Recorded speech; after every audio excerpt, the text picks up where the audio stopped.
家好，欢迎来到我是名词人 I'm b i l l 今天呢，带大家来的就是龙山堂丘公司，它是东南亚修复以及最完善、最宏伟的家族寺庙之一。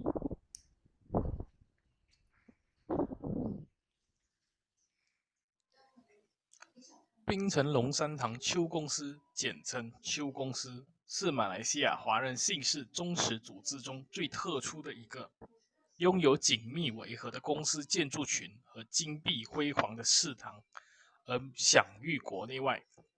丘公司目前的入口位于大冲街 Cannon Square， 这路名的故事要牵扯出一段血腥的历史。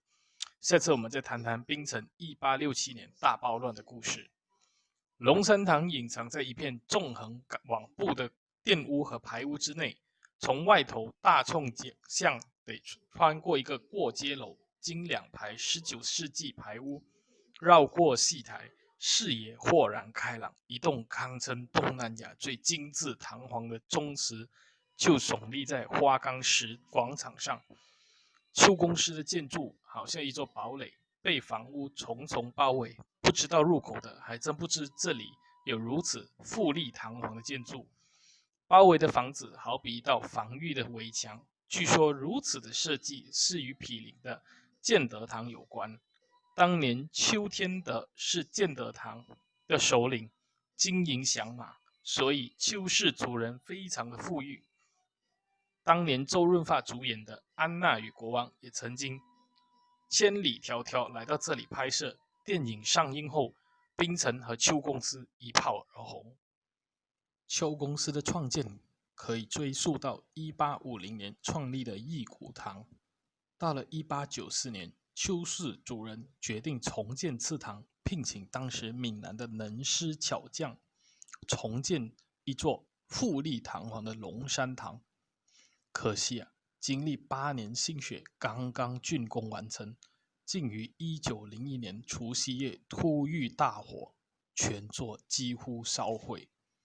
隔年，董事再次动工兴建龙山堂，终于在1906年完工。前后13年的工程，据说花费高达10万银元。第二次世界大战，日军轰炸乔治市，龙山堂部分建筑受损。于战后1958年，理事会大肆修复，恢复了原貌。而最近一次的修复是2001年完成的。丘公司楼下目前被改造成展览中心，记录了丘氏族人在槟城和东南亚的事迹，还有龙山堂过去的点点滴滴。楼上则是祠堂，大殿供奉着他们的曾孙爷还有王孙爷。大殿的设计极其奢华，墙上的36天罡画像也完好保留上百年之久。大殿后方则有巨大的画，分别是八仙图、九老图、百子千孙图，还有渔樵耕读图。庞大的壁画藏着很多细节，细腻的画工如今也是越来越少了。左殿是历代祖先牌位的义古堂，右殿则侍奉大伯公的福德寺。大殿入口前的守门石狮子下方有一个警示牌，显示石狮子口中的珠子是活动的。这个有点新奇，我倒是第一次看见石狮子含的珠子是活动的。前方还有2个孟加拉守卫的石雕像，似乎也跟世德堂谢公司的西洋石狮子一样，融合了西洋元素在华人的祠堂，是不是觉得很有趣呢？丘公司族人不遗余力的耗资巨资修复丘公司，才能让丘公司的富丽堂皇、金碧辉煌保留至今。其修复保留下来的木雕、石雕都是难得一见的完好程度。总结来说，丘公司堪称东南亚第一华人祠堂也不为过。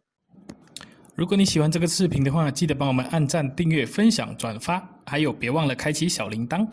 更多的照片会发在我们的 Facebook 和微博上，别忘了给我们的专业按赞。我们下次见哦。